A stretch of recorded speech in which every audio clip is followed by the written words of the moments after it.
Well, I think the museum is important for a number of reasons. One, the fire department has a rich history, not only here in New Braunfels, but also as an industry.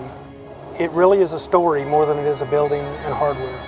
In the early years, the city utilized wooden water mains to supply the city with water.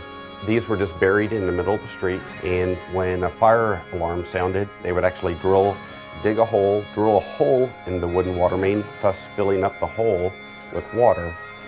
When the fire was completely extinguished, they would get a wooden plug the water main, and this would actually be marked on the side of the street at the curb, thus marking a fire plug.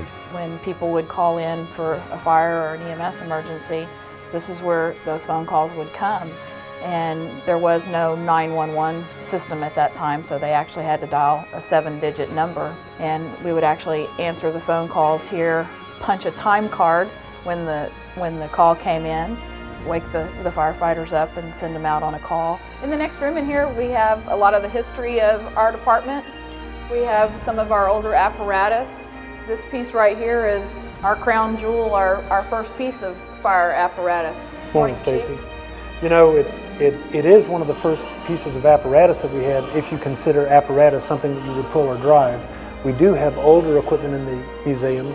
We have some leather fire buckets, some metal fire buckets, and even some old extinguishers. But this truly is a crown jewel. It's something that a lot of departments would love to have. It's something that we use to put fires out, and it's something that we cherish.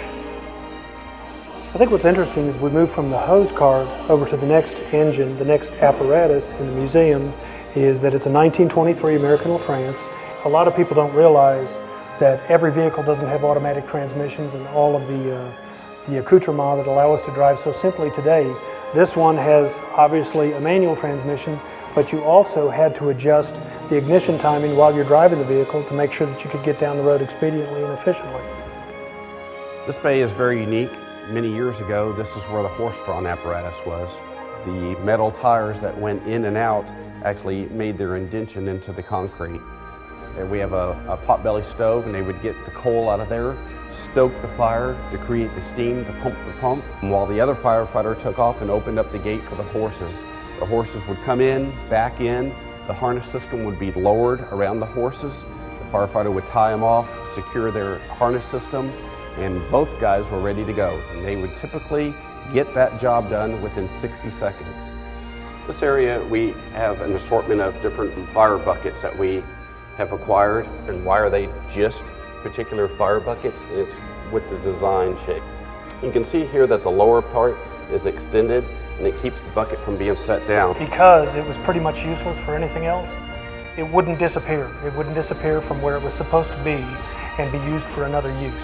And the reason that's important is that you don't have time to look for the bucket when the fire breaks out.